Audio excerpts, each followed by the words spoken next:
my name is George. 你不是说 we're back 吗 Okay, we're back. We are George. Margaret, Flora. Today we're talking about the topic of peer pressure in academics. Yeah. And it's a topic that I guess in college application season and just always In school, and in like specifically maybe in like Asian countries, in like China or other very high density of population places where like finding a job is really competitive. People will like value which university you go to, like that kind of is all like the pressure that comes in school. So the agenda for today, we'll first discuss what peer pressure is and next negative impacts of this, as well as our own experiences, and finally the strategies to manage peer pressure. Yeah. So we'll first talk about what peer pressure in academics is and how like it exists in different forms.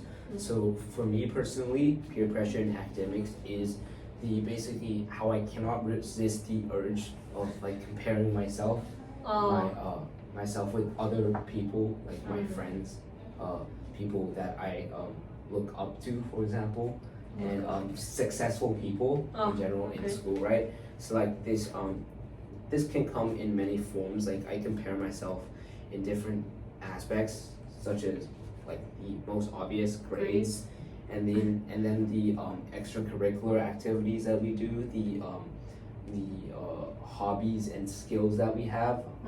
Maybe like. Do you know how to play piano? Do you know how to? Yeah. And what level can you play it to? Oh, right? yeah. Are you like a nationals competition winner while I'm just like playing for fun or something, right? Playing the drum at B-Side's Idol. Yeah. He killed it. Okay. And in China, what's so funny? 我想到一个妹妹说你那个是什么什么赛的那个。I am actually.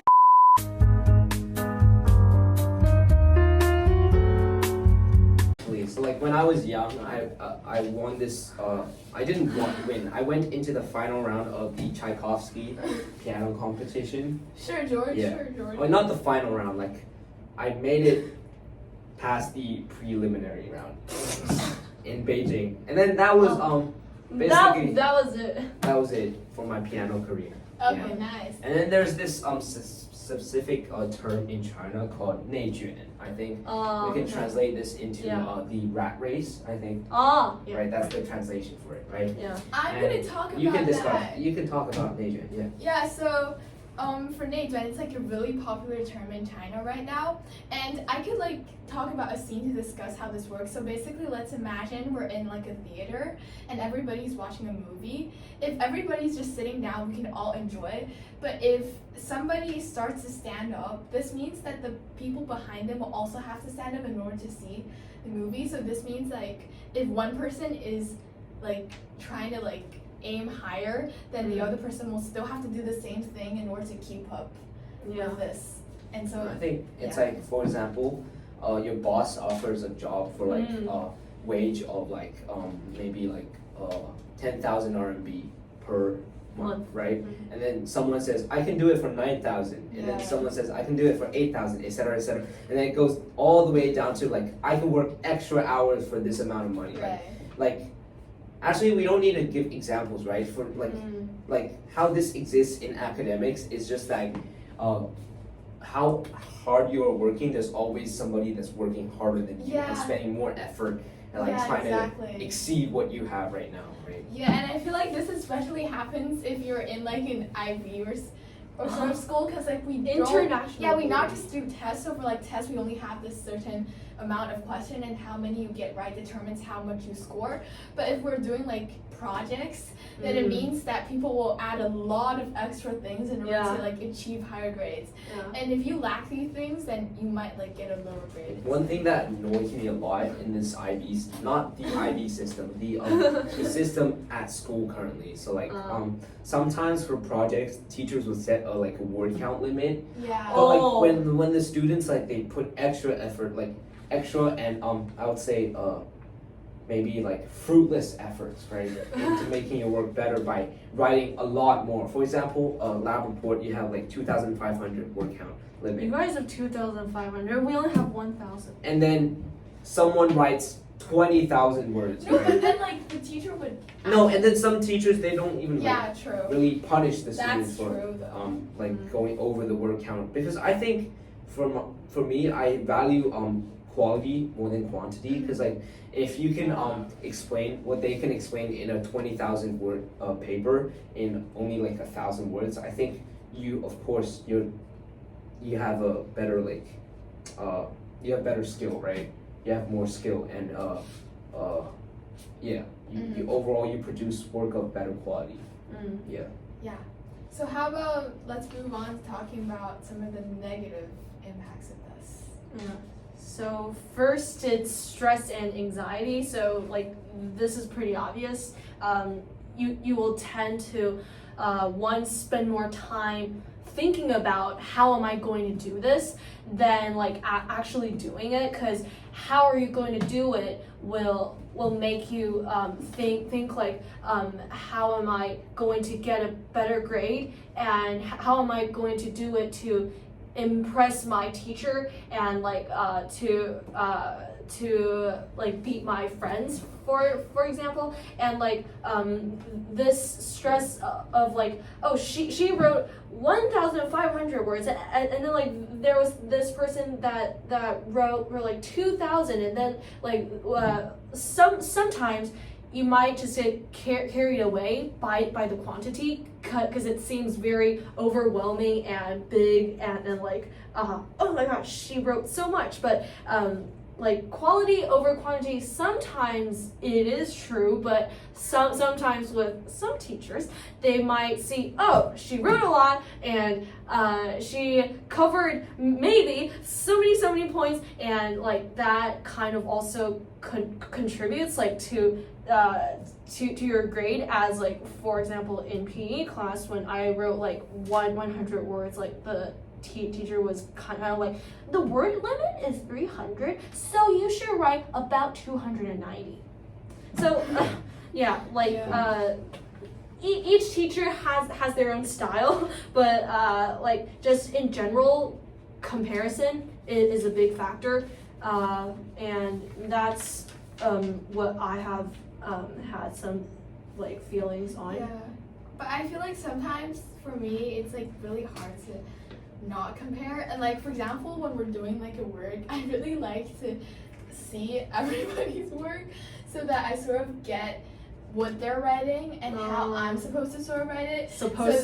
Not supposed to, but like the standard that's set there, so that I could like at least meet it, so that I'm not that like below the standards. Yeah, it's I don't think it's a good habit, but it just makes me feel better that I know what others are doing. I also like to like when I see others work, I think to myself like, oh, he did this and she did that, so I'm gonna do that as well, and let's see, and I'm gonna think to myself how I can do it better than them, so that because like I'm creating this like sense of competition within my head, like that I'm competing with these students, while I'm actually not, because the teachers have their own grading standards, and it's not about if you're number one or number two, you get better. IB has its own grading standard, but teachers sometimes actually do have their own we're grading not in the standards. IBDP yet, and works get graded by teachers right now, like in the NYP, so and that of course causes stress and anxiety, which is a negative impact of peer pressure. It also sometimes reduces the motivation in learning when like there's too much competition and like anxiety revolving around like how to Yeah. do better than others. And right? sometimes when you realize that maybe you can achieve it, it just makes it like, it just really makes you lack confidence because you think, oh, I'm not better than them, then why am I still doing this when I can't like really reach that standard that's like created but is like invisible. So. Yeah. I have this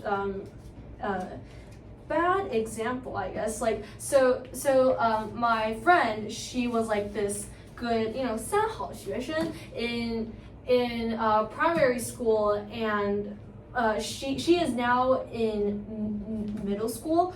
But since like there are so many people in one grade at those like 公立学校, like public schools, and so her like ranking started at like the 50th, and then it started dropping to like 100, 150, and now she is at like 300 and something, and then like that might seem very surprising, but it's mainly due to she seeing that her peers are like having so many like classes and like work on like certain like classes like math and science, and like she thinks that she herself cannot reach that standard, and so she is feeling that, oh, since I'm not going to do it anyway, I'm just going to give up on my learning, and now she basically stops going to school every like now and then. That's, and like, that reduce is most motivation in learning, right? 厌学. Yeah, and I feel like one of the the questions that is always occurring to me is, why can't everyone just not be so like, why can't we just like all try to like reduce the work we do, and let's just like all be in the same standard, let's just all have the same standard. That's fine. But yeah, that's impossible. Yeah. There will always be someone who stands up in the theater that makes everybody stand up. So it's just inevitable. And plus, it's not like fair, right? It's like not a very fair system if everybody just like works equally. Like people who want to do work, and Yeah, compared to true. people who Yeah, I like know. don't like to do work and not like completing schoolwork, if they like get treated equally, I don't think it's a very like fair equal system. Yeah. But it's about like the balance between how much effort you want to spend and how much of this effort is actually like efficient and effective effort that you're doing in academics. Because there's always more competition in like your like job, your own company with the other with the other competing companies, and like this rat race just never stops, and since the population will just like grow more and more, there is kind of no way for like this competition to stop. But what we can do is to try to focus on our own more, and like not try to compare ourselves with our peers and like people who have those crazy college applications.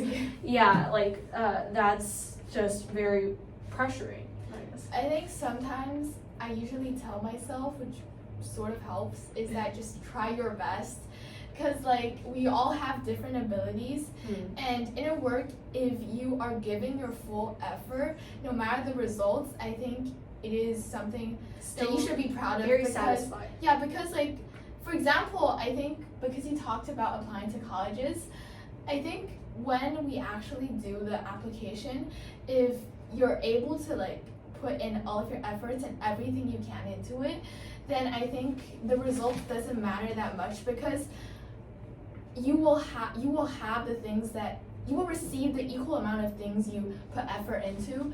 And so I think, yeah, it's just like trying your best. That's Yeah, and one thing that I'm like curious about is Yeah. like how is peer pressure like different in different like grade levels, right? So Oh, like, Yeah. we're 10th grade students and you're 7th grade grade. 7 And student, I right? dictate the.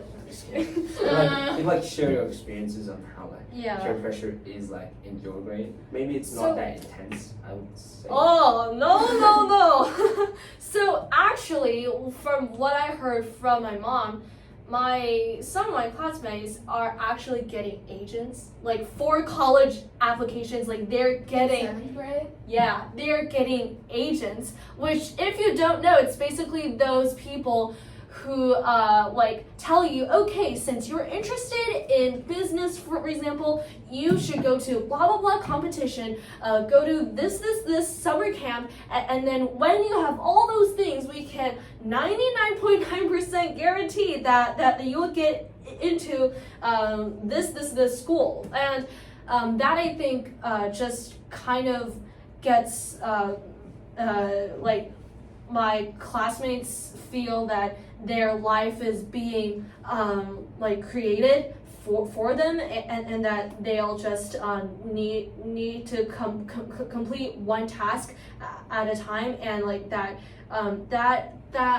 kind of takes away their own passions and stuff. I really like to build on your example. So I feel like a lot of agents, what they do is that your life is like a checklist.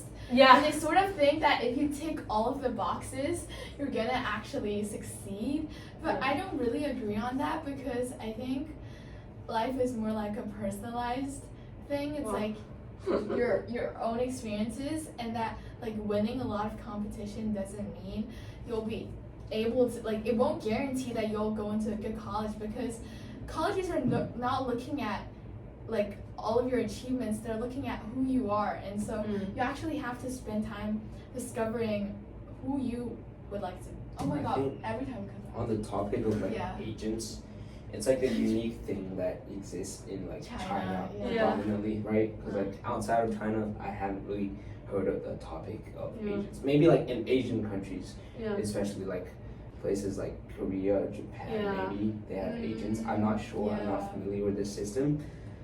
And these agents, they like what they do is they help you build your college application, and Yeah. some drastic agents they even like help you write college essays and like make your yeah. like yeah. Personal statement. And I don't really like understand the basically like why this is a thing. Maybe it's because of the unique like this kind of mindset that many Asian countries have, like this mindset of like this pressure in academics, right? You have to how do you exceed other people, right? It's like yeah, and like I think college applications, like they should be a individual thing, right? Like because you have to prove to the Admission officer. admissions officers that you have the ability to prove what you have to make these colleges think that you're valuable to them and therefore accept you. And agents, I think they also contribute to part of the peer pressure. So currently exactly. in my grade, some of my friends, such as Flora, right, they have found agents already. And yeah, no, like agents. I'm already in like These agents, they don't necessarily like they provide advice to you. They're more like a consultant that you like communicate with on a maybe a monthly basis, something that basically provide guidance to you, which I think is like a positive thing, right? Yeah. But some agents, right, such as I'm not really familiar with this. They help you with basically everything. They even help you with like schoolwork, which is I think it's very really? yeah, like also like I don't think this is a very positive and healthy thing, right? And they charge you like so high and so much money, like, because they know that they're people are willing to pay yeah. for this. Yeah, and I think this really reflects on like the pressure that exists within academics as well as the entire society. Because I feel like parents really want their child to like get into a good college or something, and they're also comparing between them. So that's why I think these agents develop and are actually like pretty successful. And also like classes for in school, like math and science, and like just like taking more time and classes for those very basic stuff, because like you'll hear that your classmate is spending 2 hours on this afternoon for a math class, and then and then like you might think that, oh, like what if I get a bad grade on my math test due to the fact that I have not spent time like in a outside of school math class. Like this also creates a lot of pressure, and makes us think that we'll need to spend those times to be able to like meet the standard, but it just is like really on our own standard, and we don't need to compare too much. Yeah, I feel like sometimes when you're playing and others are studying, and you might think, oh my god, I'm missing out this time, and I'm not doing like the right thing. FOMO for homework. Yeah, but then like actually maybe sometime when you're studying, they're actually playing, so you don't really have to have that such like a big pressure on yourself. Also, playing isn't a bad thing. Yeah, playing is a good thing. It actually like sort of like helps you relax, and also like resume back to studying mode. If you keep on studying like constantly, then I think you'll not be productive, and you'll be like, I don't know. Yeah, for like, back to the topic on how peer pressure is different from in 7th grade and 10th grade. So like, Flora and I are in 10th grade, and stepping into DP. the hell of we're DP. rising juniors, right? So like not many of us, like some of us are thinking about college applications in the future, perhaps, right? And if you're aiming for countries such as like the United States, maybe like extracurricular activities is a big thing. And from some people that I've talked to, I asked them, why did you join this activity? They said, it's for my college application. I don't know why I'm here, but I think it's good for my application. But I don't see the point in doing that, because like I think participating in extracurricular activities it should be based on your interest, and not this like very it's like 功利.功利, like how do you say it again? this way of thinking, right? This because you wouldn't be able to do it well without passion being the thing that guided you into this extracurricular activity, right? So is this something that you're passionate about? Yeah, I'm definitely very passionate. But you joined the group first, and then you made Flora come in, and then I made him come in. No. We were in the podcast sector. No. I joined Unit E first. Oh yeah, sure. Sure, man, sure. Yeah. For example, right now, I'm doing a very wide range of extracurricular activities. President of MUA.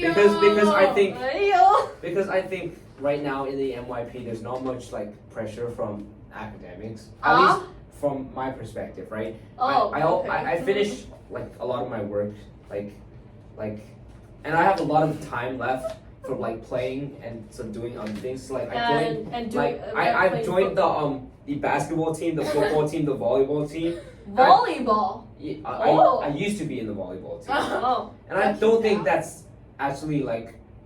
I'm not gonna continue doing that as I step into the IBDP, right? Because I don't have enough time for these things. So I think I should focus on things that I actually I'm willing to like develop. Because like that feels like playtime.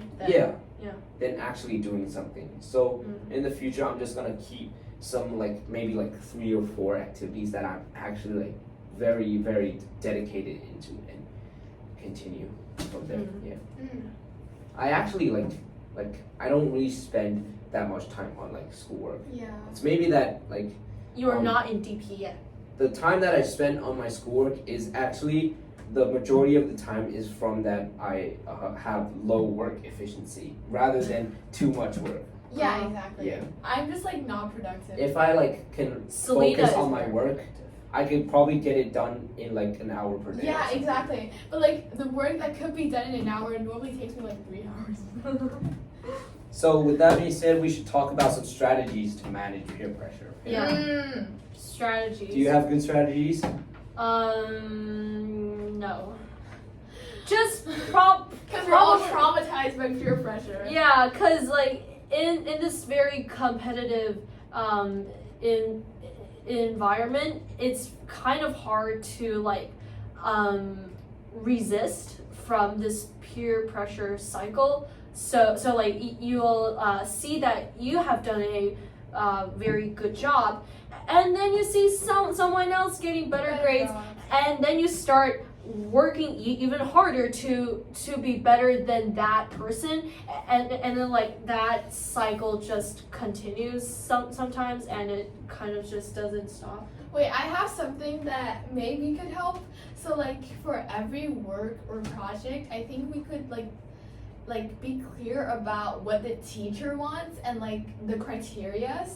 So like maybe this only applies to like IB or something, but like I think we should be clear of what we're trying to achieve here, so that we're not like adding extra things during the process when looking at others' But work. sometimes we do. Yeah, but like we're just mainly focusing on like achieving that standard that could get us a decent grade. And I feel like this would actually improve our productivity because when we reach that standard, we could just stop. And instead of like just like Stop. keeping on adding and like We Yeah. Yeah. we talked about so many times and like so long on how this like rat race is very bad and its Yeah. consequences. But although I hate it myself, but I'm like subconsciously participating yeah, in exactly. this race. Yeah. Like, I'm trying to do better than my friends and like I'm trying to like get better grades and add extra things to my projects maybe. Yeah, so like that's why.